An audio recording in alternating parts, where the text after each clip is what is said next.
A NASCAR legend just got beaten by 6/100ths of a second at 2 in the morning, and the man who lost is now saying the finish still doesn't feel real. And here's the part almost nobody is talking about yet. The move that won this race wasn't even supposed to happen on that lap. It happened because one driver made a split-second decision that could have ended his own race completely. Before we get into everything that went down at EchoPark Speedway, do me a favor. Hit that like button, subscribe to NASCAR Nation Report, and help us reach our goal of 15,000 subscribers. This channel is still new, and it would mean a lot to have you here as one of the people who helped build this community from the very beginning. Now, let's get into it. The Quaker State 400 was supposed to be just another stop on the summer schedule. Instead, it turned into one of the wildest nights the Cup Series has produced all year, and by the time it finally ended, half the fans watching had already fallen asleep and missed it. This was the second trip of the season to EchoPark Speedway in Hampton, Georgia. The first visit back in the spring belonged to Tyler Reddick, who opened his year with a win at the same track. Everybody wondered if lightning could strike twice for him. It almost did. But this night belonged to somebody else. Ryan Blaney rolled into the weekend fast. He grabbed the pole with a lap of just over 179 miles an hour, his second pole of the season, and his second career pole specifically at Atlanta. Joey Logano lined up right beside him on the front row. Behind them sat a stacked field: Kyle Larson, Austin Dillon, Daniel Suarez, Alex Bowman, Chase Elliott, Austin Cindric, Ross Chastain, and Brad Keselowski, rounding out the top 10 starters. There was no practice session before the race, which meant every driver was rolling the dice blind on setup. Whatever they brought to the track had to work immediately, with zero chance to adjust beforehand. And that's the detail you need to hold on to, because a track like this doesn't forgive mistakes. It punishes them instantly in front of 40 cars running just inches apart. Now here's where it gets interesting, because what started as a normal Sunday night race was about to turn into something nobody in that garage will forget anytime soon. Stage 1 and Stage 2. The green flag dropped, and Blaney was immediately shoved to the lead on the start. The field bunched into a single file breakaway at the front, the way EchoPark racing tends to go when everyone is still feeling out the draft. With 2 laps left in Stage 1, Reddick rolled the top lane and dove to the inside of Blaney, and just like that, the first real battle of the night was underway. Blaney answered it. He took Stage 1. Then he did something that doesn't happen often at a drafting track like this one. He backed it up and took Stage 2 as well. Reddick, Logano, Cindric, Suarez, and Ty Gibbs filled out the next several spots behind him. But stage racing is never the real story at EchoPark. The real story is what happens in the final laps, when fuel strategy, tire wear, and nerve all collide at once. And on this particular night, the sky decided to get involved too. Because right around lap 108, with Blaney leading and Bubba Wallace glued to his back bumper, the weather rolled into the Atlanta area. Rain forced NASCAR to throw the red flag. The race stopped dead in its tracks. And that's when things got strange. 3 hours and 9 minutes.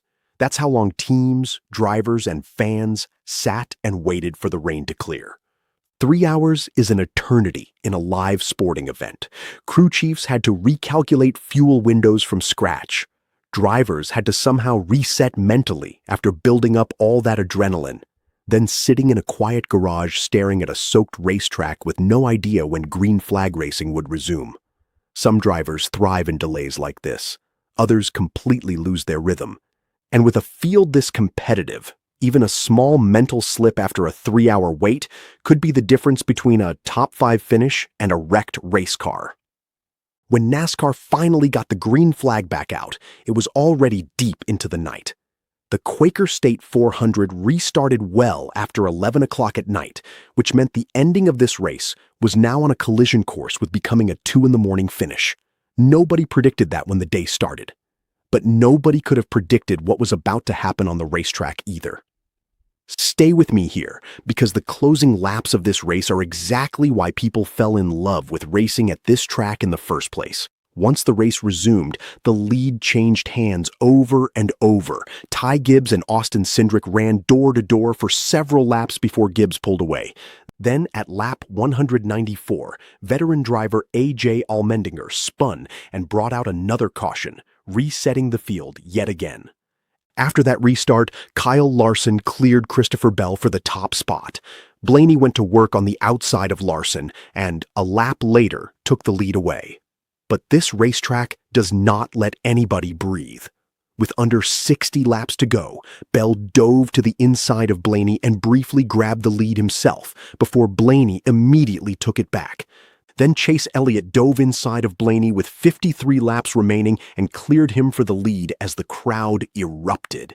For a moment, it looked like this race belonged to Elliott. It didn't. Because here's where things took a darker turn. On lap 255, Kyle Larson was racing side by side with Denny Hamlin when Larson drifted up high and clipped him. Larson spun himself out completely, ending his own night in 34th place. Hamlin, to his credit, kept his car straight and salvaged a 12th place finish out of what could have been a disaster for him too. One small mistake at 190 miles an hour and an entire night's worth of work for one of the sport's biggest names evaporated in seconds. That's the reality of racing at a place like this. You can lead nearly the entire event and still go home with nothing to show for it, all because of a single misjudged inch. But even that wasn't the moment everyone would be talking about the next morning. With the laps winding down, it became a four-car fight for the win. Carson Hocevar, Ryan Blaney, Bubba Wallace, and Christopher Bell, all within striking distance of each other on a track where drafting can make or break a run in a heartbeat.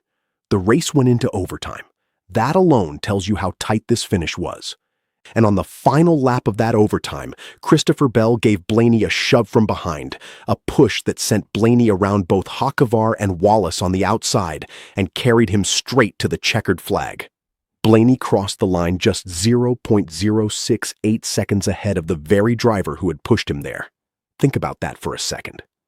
Bell handed Blaney the exact momentum that won him the race, then watched Blaney cross the line less than 1/10 of a second in front of him.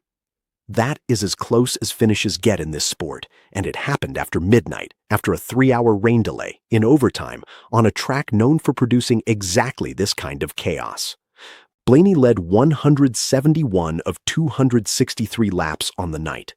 To put that into perspective, that is the most laps led by a race winner at a drafting-style track since Richard Petty led 184 of 200 laps at the 1964 Daytona 500. That's not a small comparison. That's a name etched into the deepest history of this sport, and Blaney's performance on this night now sits in that same conversation. He swept every single stage.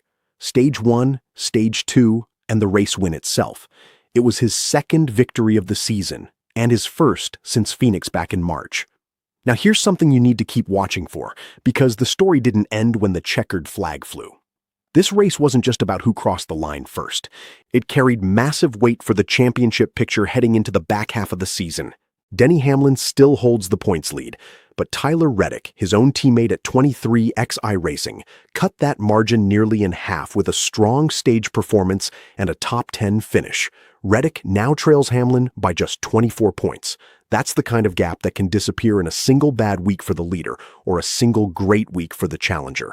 Blaney's win also completely reshaped his position in the regular season championship race.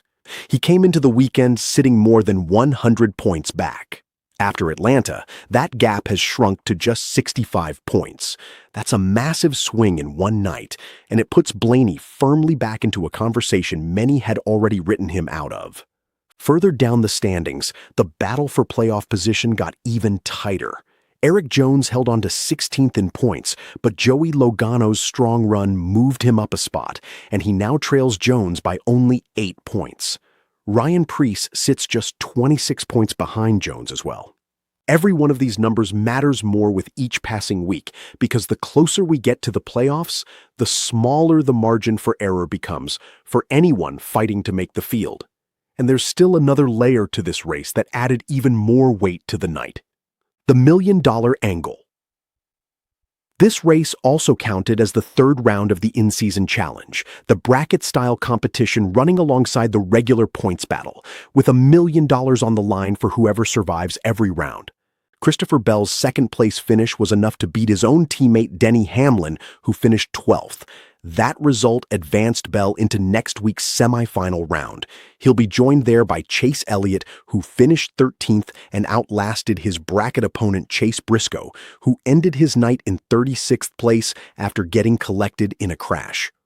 Blaney's win also advanced him past Hendrick's William Byron, who came home 16th. And front-row Motorsports driver Todd Gilliland advanced with a 19th place run, edging out Alex Bowman, who finished 22nd. So while casual fans were only watching for the race win, an entire second tournament was quietly playing out inside the same event, with real money and real bragging rights on the line. Why this race mattered so much? Step back and look at the full picture here.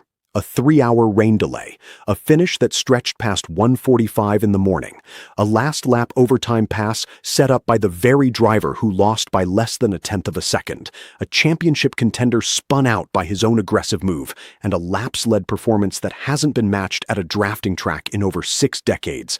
This is exactly why super speedway-style racing keeps pulling people in, even when it tests everyone's patience with delays and late finishes. One small decision, 1 inch of space given or taken, completely rewrites the entire night. Drivers who looked unbeatable for 200 laps can lose everything in the final 10, and drivers who spend the whole night fighting through traffic can end up in victory lane by making one perfect move at exactly the right second. That's the tension that makes this sport what it is. Nobody, not the drivers, not the crew chiefs, not the fans in the stands who stuck it out until 2 in the morning, knew how this one was going to end until the final car crossed the line. The Cup Series doesn't get much time to rest. Up next is a nostalgic return to North Wilkesboro Speedway for the Window World 450, one of the most anticipated dates on the calendar for longtime fans of this sport. North Wilkesboro has already produced unforgettable moments since NASCAR brought it back into the rotation, including the All-Star race there in 2025, which Christopher Bell won. The last regular season points race held at that historic track before its long absence was won by Hall of Famer Jeff Gordon all the way back in 1996. With only 6 races left in the regular season, every single event from here on out carries championship implications. 20 races are already in the books. 16 more remain when you count the full playoff run.